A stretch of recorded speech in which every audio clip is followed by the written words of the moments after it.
So ever since we've been kids, we've always been given values. We've always had values. Things like respect your elders, respect your peers, turn the light off before you leave the room, to make sure the tap's off while you brush your teeth. These are all values that we've grown up with, and essentially we've been induced. We've been given these values. And a lot of the times, these values are things that take a backseat in our lives. Like they dictate what we think of right and wrong. They dictate our decisions and our mentalities, but we don't really have to face them. But for me, it was very different because of the career path that I chose. Studying subjects like law, philosophy, and sociology kind of forced me to look into my own value system and to think really, really deeply about the things that I value and the values that I have. And genuinely, when I went down this rabbit hole of philosophy and law specifically, I genuinely lost my ability to be happy. I always tell people that if you study enough for the law enough for enough time, you will lose your ability to be happy. And then when my students ask me, then why did you take law if it's so depressing? I just hit them with three simple words: I don't know. So when I was sitting on my throne last week, thinking about what I'm going to be doing for your TEDx speech today, I decided that today we're going to be playing a game. Yeah, this artist rendition of what the throne looks like and what I look like sitting on it. So I decided we're going to be playing a game, doing a little bit of a thought experiment with all of you to try and figure out what we value and why we value them. So in our game, we have 6 people. These are all construction workers, and they're all going to be working on a railway track, or rather 2 tracks. We have 5 of the 6 people sort of group up and they move towards track B and they start working on track B. But then our 6th guy kind of wanders off and starts working on track A. They're all wearing noise-canceling headphones for safety purposes. They can't hear anything.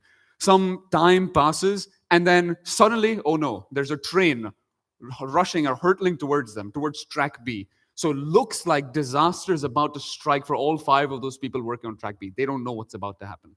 But there is one last hope, and that hope is you.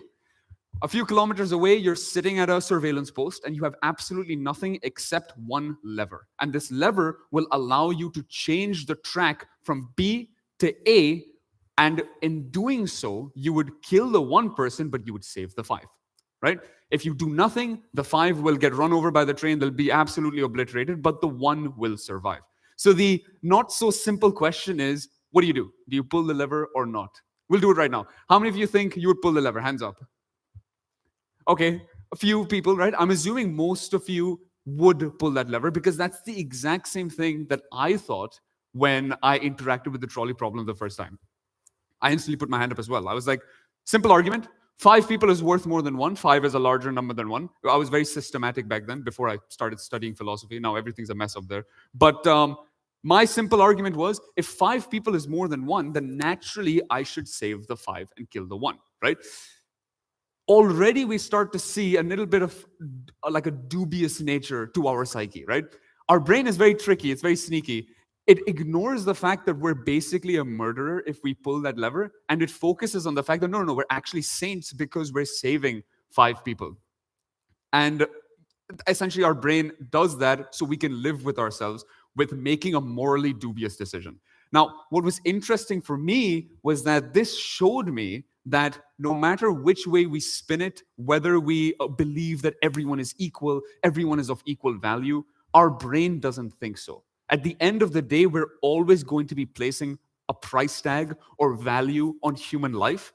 And ironically, what it turns out to be is that what we value the most is value. We value an individual's value. Now, when we talk about this price tag, that price tag can change depending on things like the person's job, their occupation, their social class, their nationality. And these are all things that we don't really interact with day to day. We don't consciously think of this. But we're always having like a stratified ranking in our mind of who's more valuable than the other. Now, very recently, or rather, if we look at this picture again, we'll notice that these guys don't even have faces. They're just drawings on like a board. What if we start to give them a little bit of context? Now, let's take the person on track A, for example. Let's give him a family. What if he had a loving wife? What if he had 2 loving kids? What if he had a cat that he loved very much, but the cat didn't love him back? And now, because we pulled the lever, he's dead. All of these people who loved him so much, except the cat, who loved him so much are now without a father, without a husband, without a caretaker, essentially, right? So when we start to apply context to this scenario, it starts to become a little bit more gray than what was once a black and white 5 versus 1 sort of like, simple argument, right? Now, very recently, I got the best job in the world, teacher of law at Cambridge International School, Dubai, my dream job. And one thing I learned when I started working for Cambridge or started teaching was that my students make excellent lab rats. So every lesson I've walked into, I've conducted mini experiments, right? Either it's to test out a new teaching strategy, or it's to do thought experiments, much like this one, or it's to just a survey, a question, to find out more about the way they think and to find out more about how I can teach them better, right? So I spent this academic year not doing the trolley problem once, but I did it in 3 of my classes. The first class that I did was in my year 8 form class, and I can only describe the 8th graders as chronically online with no filter whatsoever. I ran the problem with them. I showed them, I drew the exact same thing on the board, and I started giving them context. I told them that track A, the guy, he's a family man. He's got 2 dependent children. He's got a wife, etc. The exact same thing I did with you guys right now. No response, right? I even told them that the guy has the cure for cancer. No response. But when I told them that the guy is rich beyond belief, like Jeff Bezos, Elon Musk level rich, I didn't even get to finish the sentence, and all of them shot their hands up in the air and they're like, yes, I will save the person on track A. Only because he was rich, only because he had a lot of money. I thought this was fascinating because they did not respond to things like cure for cancer, but they responded to things like he's got a lot of banknotes in his pockets. Maybe this has to do with the increased material or importance we give to material wealth. I feel like generation after generation, our kids are becoming far more materialistic than the generation of the past. Maybe it has to do with that. Maybe it has to do with influencers like Mr. Beast, who peddle this idea that it's very, very important to be rich, and having money equals to being successful, or having money equals to having clout and popularity online. It might have something to do with that, but the fact that my students in year 8 were only able to fathom material wealth and were able to sort of connect material wealth to value was very, very, like, rather than shocking, very fascinating. But then if we go to the other side of secondary school, I also did it with my year 12 moral, social, PSHE, and law classes. And for them, money wasn't that much of a motivator. For them, what was a motivator was friends, peer groups, significant others. You could put 5, 10, 15, 100 people on track B, and they would always choose to save their friend, and they would never pull the lever if their friend was on track A. So what I realized is, as we grow up, we move away from objective senses of value, like money, like an occupation, right? And we move towards subjective things of value or subjective importance of value. We tend to place value on people, on things, on possessions, and those things become more valuable to us than objective things like numbers and money and economic wealth. Now, in our ever-advancing world, this trolley problem, though a very, very abstract idea right now, has a lot of real-life applications. I studied law and I specialize in medical law. And a classic situation in medical law is you have 2 patients, both of them are going to die, and you only have the resources to save one. So who are you going to pick? Naturally, our minds are going to say that we have to pick the person with the higher value, who will be able to benefit society more.